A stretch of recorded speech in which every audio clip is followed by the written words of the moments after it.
네, 안녕하십니까. 지난 시간에 이어서 175페이지 밑에 한번 봅시다.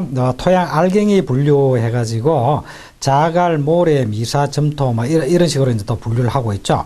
그래서 이 토양 알갱이가 지름이 몇 밀리냐 따라서 이제 굵은 게 자갈이고, 그죠? 제일 이 지름이 작은 게 점토입니다.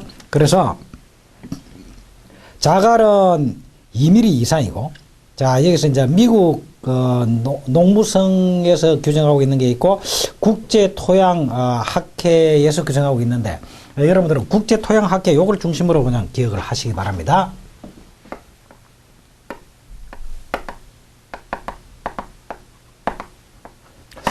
국제토양학회에서 규정하고 있는 거, 자갈은, 지름 2mm 이상. 그 다음에 모래는 0.2에서 2mm까지. 자, 여기에 2mm 이상. 그 다음에 0.02에서 2mm까지. 그 다음에 0.002에서 0.002에서 0.02까지. 그 다음에 0.002 이하, 0.002 이하. 자, 요렇게 되어 있죠, 그지? 그러니까, 요건 자갈이고, 2mm 이상은 자갈이고, 그 다음에 2mm보다 작지만 0.02mm 이상 된 것, 이걸 이제 모래라고 그러고, 모래. 그 다음에 0.002에서 0.02, 또 동그라미 하나 더 얘기해. 0.002에서 0.02까지를 미사. 가는 모래. 이건 모래. 이건 자갈. 그 다음에 0.002mm보다 더 작은 거, 요걸 이제 점토, 이렇게. 점토. 자, 이렇게 분류하고 있다. 그 다음에, 176페이지에 보니까,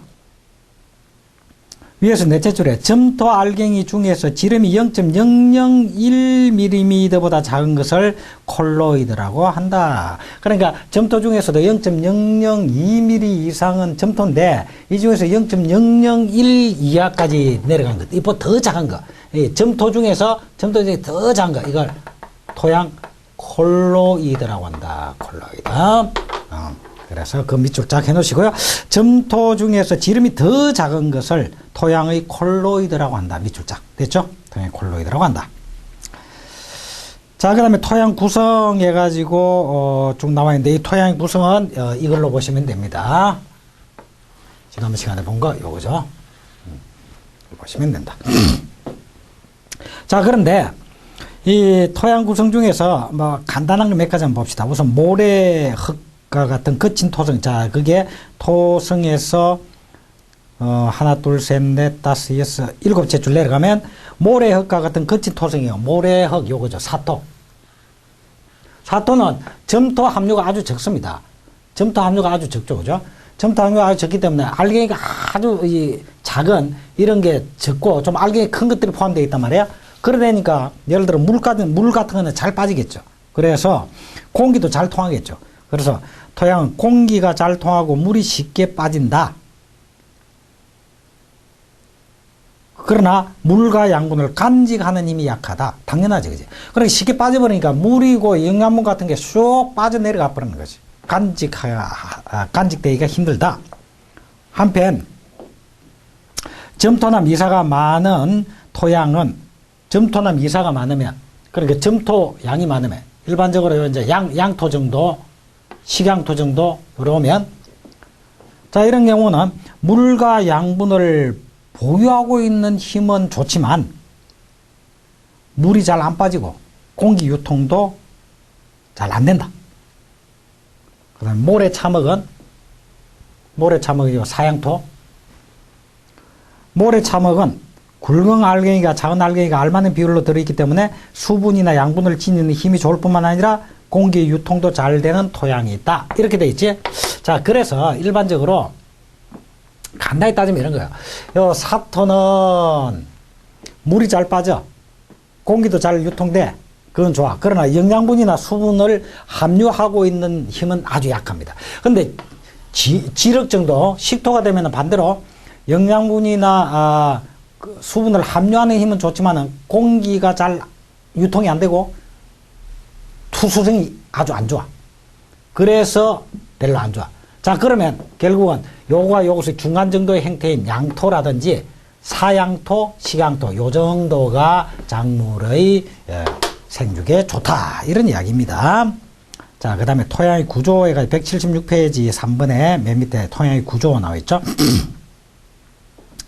토양의 구조를 보면 첫째, 알갱이들이 모래알처럼 하나하나 흩어져 있는 경우가 있고, 두 번째는 진흙덩이처럼 큰 덩이로 되어 있는 경우가 있고, 셋째는 여러 개의 알갱이가 모여 하나의 알갱이처럼 ip단으로 만들어져 있는 경우가 있다. 이렇게 얘기를 했죠. 자, 이와 같이 알갱이들이 하나하나 흩어져 있는 구조를 홑알 구조라고 그러고, 알갱이가 작은 덩어리를 만들고 있는 것을 떼알 구조라고 한다. 이런데 홑알 구조, 떼알 구조.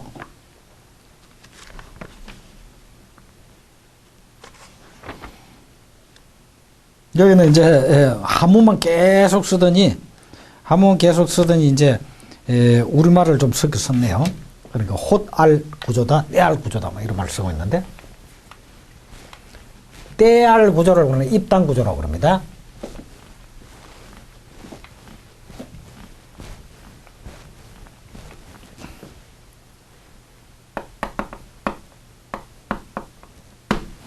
떼알 구조를 입단 구조라고 이야기를 한다.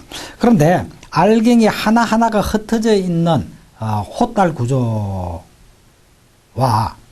입단 구조는 이런 알갱이들이 흩어진 알갱이들이 모여가지고 또 작은 덩어리를 만들고 이 덩어리들끼리 또 뭉쳐져 가지고 형성되어 있는 구조를 입단 구조라고 합니다. 그럼 입단 구조의 경우는 자, 이 알갱이들이 하나하나 따로따로가 아니고 이것이 모여서 덩어리를 형성하고 요것들이 또 이렇게 모여서 이렇게 토지를 구성하고 있는 이런 구조가 입단 구조입니다. 입단 구조다. 이 입단 구조를 여기서는 떼알 구조라고 했다. 또는 홑알 구조, 떼알 구조 뭐 이런 식으로 이야기를 하고 있네요. 자, 떼알 구조의 경우 177페이지 입단 구조.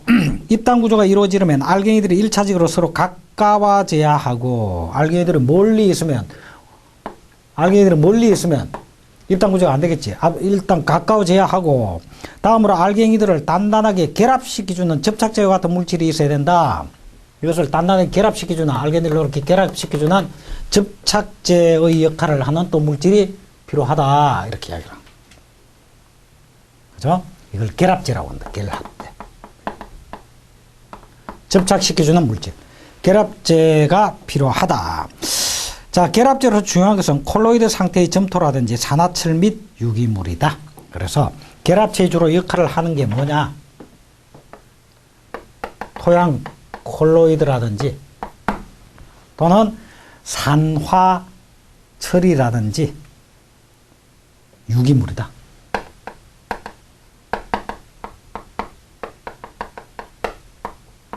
이런 것들이 결합제로서의 역할을 한다. 자, 그래서 지금 말씀드린 거 떼알 구조가 이루어지려면 알갱이들이 1차적으로 서로 가까워져야 하고 밑줄 긋고, 다음으로 알갱이들을 단단하게 결합시켜주는 접착제 같은 물질이 있어야 한다. 이 물질을 결합제라고 한다. 밑줄 긋고, 그 다음에 결합제로서 중요한 것은 콜로이드, 산화철, 유기물 등이다. 밑줄 끊으시고. 그러니까 콜로이드는 아주 입자가 지름이 작은 이런 일종의 점토죠. 이 콜로이드하고 그 다음에 산화철이나 유기물 같은 것이 유기물이 분해될 때 끈적끈적한 액체가 나옵니다. 이 액체에 의해서 입단 구조가 형성되는 거예요. 그래서 이런 것들이 접착제로서의 역할을 하는 것이다. 그리고 이 유기물을 분해할 때 유기물 자체에서도 유기물이 분해되면서 접착물이 진전이 나오지만은 이 유기물을 분해하는 역할을 하는 게 미생물이죠. 이 미생물이 유기물을 분해하면서 또 끈적끈적한 물질을 분비시킵니다. 그럼 미생물의 분비물. 이런 것들이 다 미생물의 분비물, 점성물질 이런 것들이 떼알 구조를 형성하는데 결합제 역할을 한다. 토양이 지렁이 체내를 통해서 배설되면 떼알 구조가 발달하게 된다라고 했는데 지렁이와 같은 이런 미생물도 지렁이도 떼알 구조를 입단 구조를 형성하는데 도움을 준다. 그래서 지렁이는 토양을 먹습니다. 그리고 토양을 먹어서 그걸 배설을 하면 그 배설되어 나오는 것이 완전히 토양 입자가 딱 결합되어 있는 이렇게 작은 알갱이들이 결합되어 있는 이런 상태로 지금 배설이 되기 때문에 그것이 바로 입단을 구성시켜주는 그러한 역할을 한다. 자, 그래서 입단을 구성시켜주는 이런 역할을 하는 데는 결합제로서 콜로이드라든지 산화철이라든지 유기물이라든지 또 미생물이라든지 지렁이라든지 이런 것들이 다 입단 구조 형성에 도움을 주는구나 이렇게 이제 볼 수가 있겠죠.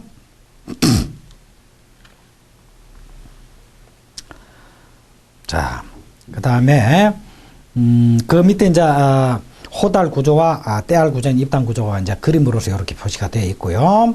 그 밑에 보니까 식물 뿌리가 수분을 흡수하면 부근 알갱이들이 탈수되면서 가까워지고 뿌리의 압력도 알갱이들을 접근시키는 요인이 되어 떼알 구조를 형성하는 데 영향을 미쳐준다. 그래서 뿌리가 수분을 흡수한다라고 할 때 수분을 흡수하면은 그 수분을 함유하고 있는 토양의 조그만 알갱이들이 결국 모이게 되고 이렇게 모이게 되어서 입단 구조를 형성하는데도 역시 도움이 된다.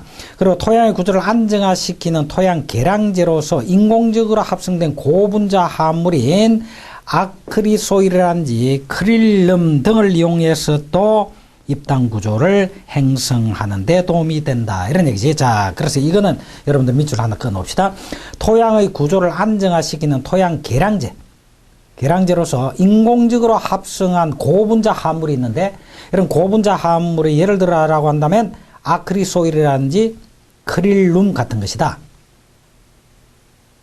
크릴룸이나 아크리소일 같은 것이다. 이 가지 밑줄. 그래서 토양 구조를 입단화시키는, 안정시킨 다음에 입단을 시키는 겁니다. 입단화시키는 그런 역할을 하는 인공 합성물로서 아크리소일이나 크릴룸 같은 것이 이용되고 있다. 여기까지 밑줄 끊어 놓으시고요. 그 다음에 떼알 구조를 이루게 되면, 입단 구조를 이루게 되면 떼알 내부에 있는 알갱이들 사이에는 물을 간직할 수 있는 작은 공극이 생기고 떼알들 사이에는 과잉의 물이 배수된 큰 공극이 생긴다. 따라서 떼알 구조가 발달하면 배수가 잘 되고 공기가 잘 통하며 물을 알맞게 간직할 수 있는 좋은 토양이 된다. 거기까지 밑줄. 자, 이게 이제 무슨 말이냐면 입단 구조가 되면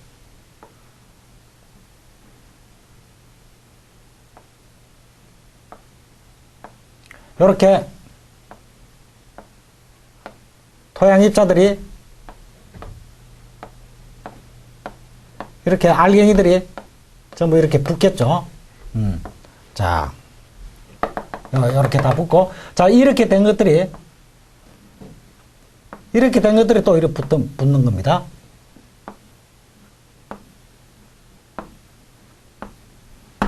자, 이래서 입단 구조가 형성되는 거죠. 그랬을 때, 이 알갱이들이 붙어 있을 때, 요 사이에 있는 요 틈, 요걸 소공극이라고 해요. 그리고 요 큰 덩어리들끼리 이렇게 결합되는 요 사이의 공극, 이걸 대공극이라고 그래요. 대공극. 자, 그런데 일반적으로 소공극에는 일반적으로 수분이 차 있고 대공극에는 일반적으로 공기가 차 있다. 뭐 이렇게 이야기를 하죠. 자, 그런데 토양에 이제 비가 와서 물이 많이 토양에 이제 고이게 된다. 그래 고이게 되면 우선 소공극에도 물이 다 차고요. 대공극에도 물이 수분이 그때 다 차 있겠죠. 이렇게 차 있다가 이제 시간이 지남에 따라서 대공극에 있는 수분들은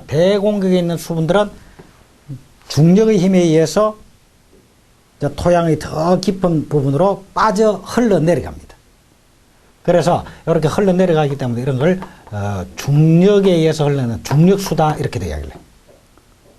대공격에 있는 물은 이렇게 흘러내려가고 그 사이에 물이 빠지니까 공기가 들어와서 공기가 이제 차게 되는 겁니다.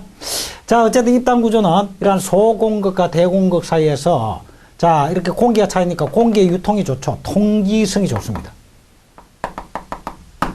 그렇죠? 그 다음에 투수성도 좋습니다. 물도 이와 같이 물도 잘 흘러내리고 물도 적당하게 함유하고 있고 그래서 투수성도 좋고요. 자, 그래서 이런 입단 구조는 배수가 잘 되고 공기가 잘 통하고 그리고 물도 알맞게 소금국 사이의 요 물은 알맞게 보유가 된다. 함유하고 있다. 그래 이걸 이제 이거는 모세 아주 이 공격이 작기 때문에 소위 말하는 모세관과 같은 그런 작용을 해서 여기 물이 보유가 되어 있습니다. 물이 함유가 되어 있습니다. 함유. 그래서 물도 적당하게 알맞게 간직하고 있는 그런 좋은 토양이 된다. 이런 이야기입니다. 또한 입단 구조가 발달하면 땅이 부드러워 갈기가 쉽고 바람이 날리지 않고 물에 의한 침식률도 줄어든다. 그래서 여러 가지로 볼 때 입단 구조가 생육에 바람직한 구조다. 이렇게 볼 수가 있죠. 자, 그 다음에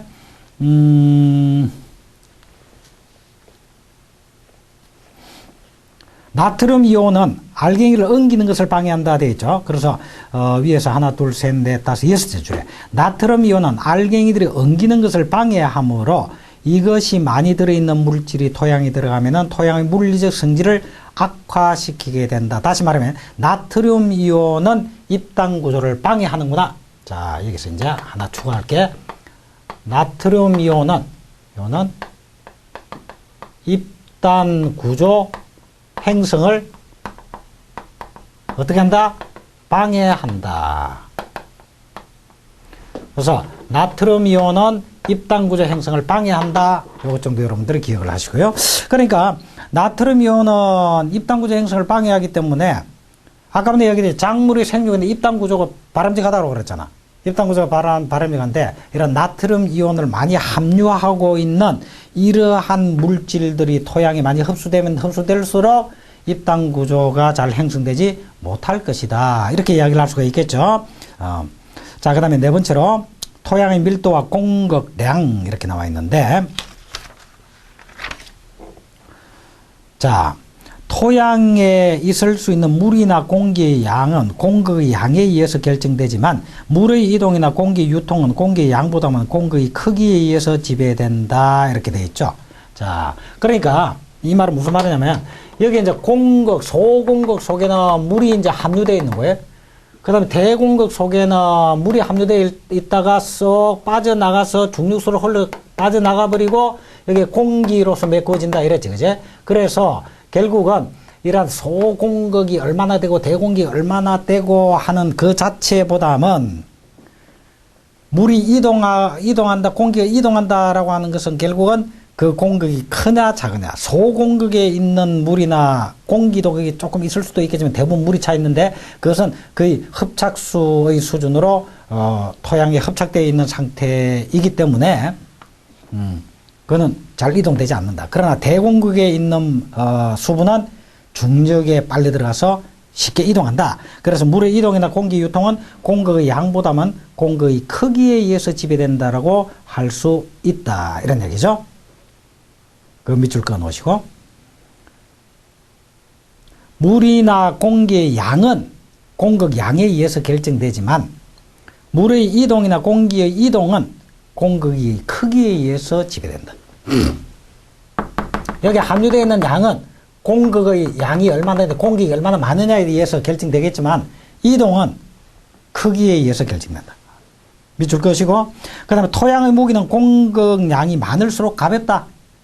토양의 무게는 공급량이 많을수록 공격이라는 건 그만큼 비어있는 거죠. 공기가 차 있다 또는 수분이 타 있다. 그러니까 알갱이가 아닌 부분이란 말이야. 그러나 알갱이가 아무래도 고체 부분이니까 무겁겠지. 그럼 공격량이 많으면 많을수록 토양 무게는 가벼워질 것이다, 상대적으로. 그래서 토양의 무게는 공격량이 많을수록 가볍다, 이렇게 볼 수가 있습니다. 자, 그 다음에 토양의 밀도란 말이 나오는데, 토양 밀도란 토양 질량을 부피로 나눈 겁니다. 토양 밀도는 토양의 부피분의 건조한 토양의 질량을 말한다. 그래서 토양 밀도란 토양의 질량을 토양 부피로 나눈 값이다. 밑줄 것이고, 그 밑에 보니까 알갱이 사이의 공극까지 합친 부피로 구하는 밀도를 가밀도라고 하고, 부피 밀도라고 하고, 공극은 빼고 산정할 경우를 알갱이 밀도라고 한다. 그래서 밑에 이제 박스 안에 그게 설명이 쭉 되어 있죠. 자, 박스 안에 알갱이 밀도는 토양 알갱이가 차지하는 부피분의 건조한 토양의 질량. 그래서 토양 알갱이가 차지하는 부피분의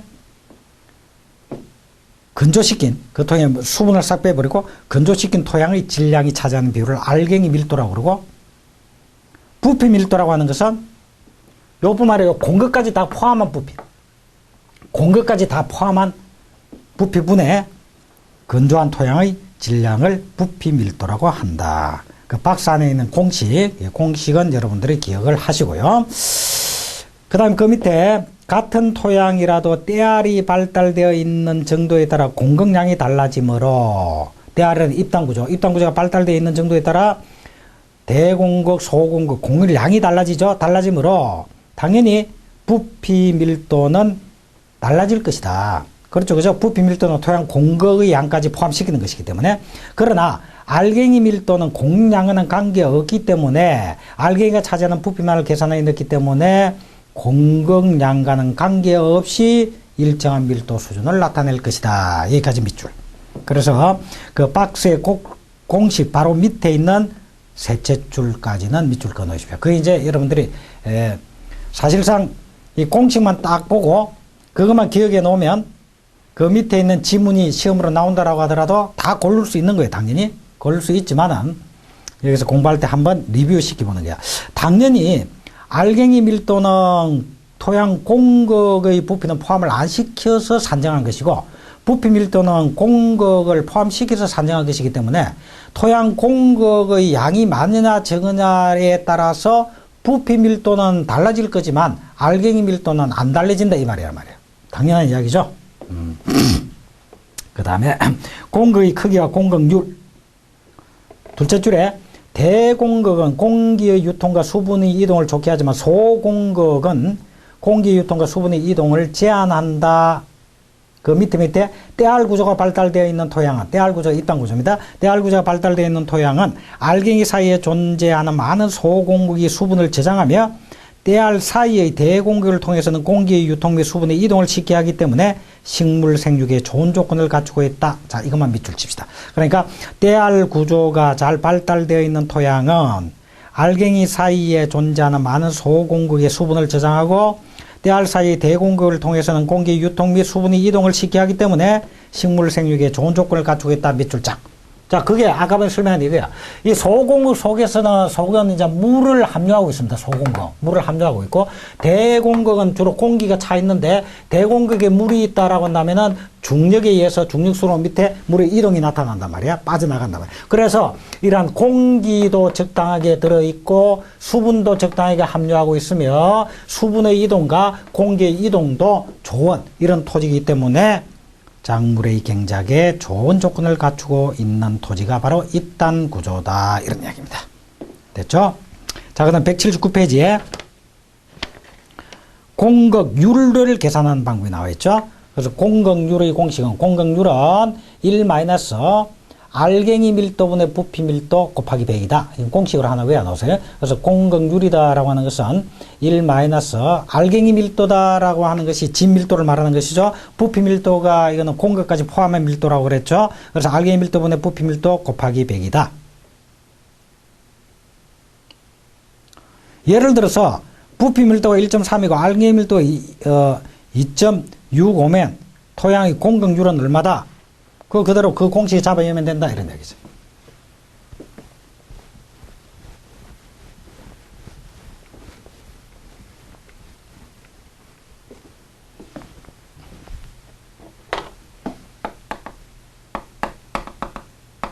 공격률은 1 마이너스 알갱이 밀도분의, 근데 알갱이 밀도가 2.65라고 그랬네. 알갱이 밀도가 2.65 분의 부피 밀도 1.3이라고 그랬죠. 곱하기 100. 이것이 공극률이단 말이야. 자, 이렇게 계산하니까 50.9%가 된다. 이게 공극률입니다. 공극률. 자, 그 다음에 179점 밑에 토양의 빛깔과 온도 되어 있는데, 토양의 빛깔 한번 봅시다. 토양의 빛깔은 유기물 함량과 철 화물의 종류에 따라 달라진다. 일반적으로 유기물 함량이 많아짐에 따라서 산화철의 빛깔은 유기물로 인해서 검정색에 가리워져 검은색을 띠게 된다. 이렇게 되어 있죠. 그래서 토양 안에 있는 유기물 함량과 산화철 함량에 따라서 토양의 빛깔이 달라지는데, 산화철은 주로 약간의 붉은색을 띱니다. 그렇죠, 그죠? 산화철은 약간 붉은색을 뜨는데, 유기물이 많으면 많을수록 검은색을 띱니다. 그래서 유기물질의 함량이 많으면 많아질수록 산화철의 빛깔은 유기물로 인한 검은색에 약간 가려져서 토양 자체가 검정색으로 나타난다. 이런 얘기죠. 그리고 산화철은 물이 많고 공기 유통이 좋지 못한 곳에 있을 때는 회색이고, 대부분의 경우는 약간의 붉은색을 수분이 적고 공기가 잘 통하는 곳에는 붉은색을 띠고 있는 것이 산화철입니다. 자, 그래서 간단히 토양의 색깔은 유기물량과 산화철에 따라 달라진다. 산화철은 일반적으로 붉은색입니다. 근데 이것도 공기가 잘 통하는 곳은 붉은색인데, 공기가 잘 통하지 않는 곳은 회색을 띠기도 한다. 그래서 회색을 띠기도 한다. 또는 회색. 근데 유기물은 검은색입니다. 그래서 유기물이 많은 토양은 검은색을 띠는 것이고, 유기물이 적은 토양은 회색이나 또는 붉은색이 더 많이 나타나게 될 것이다. 그래서 산화철의 경우는 공기 유통이 좋지 못한 곳은 회색, 공기 유통이 좋은 곳은 붉은색. 자, 거기까지 밑줄 그어놓읍시다. 자, 그러면 산화철은 공기 유통이 좋지 않을 때는 회색 밑줄 것이고, 밑에 와서 공기 유통이 좋을 때는 붉은색 밑줄 것이고, 유기물이 많은 토양은 유기물이 검은색을 띠기 때문에 산화철의 색깔을 덮어버려서 검은색을 띠게 된다. 자, 그 다음에 토양의 온도에서 셋째 줄에 유기물이 많은 토양은 거의 검은 빛깔 때문에 많은 열을 흡수해서 온도가 올라갑니다. 자, 그래서 유기물은 검은색이라고 그랬죠? 우리 검은색의 경우에는 열을 흡수하는 그런 색깔이죠. 그죠? 흡수하기 때문에 유기물이 많은 토지일수록, 검은색을 띠고 있는 토지일수록 일반적으로 온도도 좀 높다. 이렇게 볼 수가 있겠죠. 그래서 유기물이 많은 토양은 거의 검은 빛깔 때문에 많은 열을 흡수한다. 이렇게 보시면 되겠죠. 자, 이번 시간 여기까지 하고, 이제 다음 시간 입단의 형성과 파괴 다음 시간에 연결하도록 하겠습니다. 자, 이번 시간 여기까지 하겠습니다. 수고하셨습니다.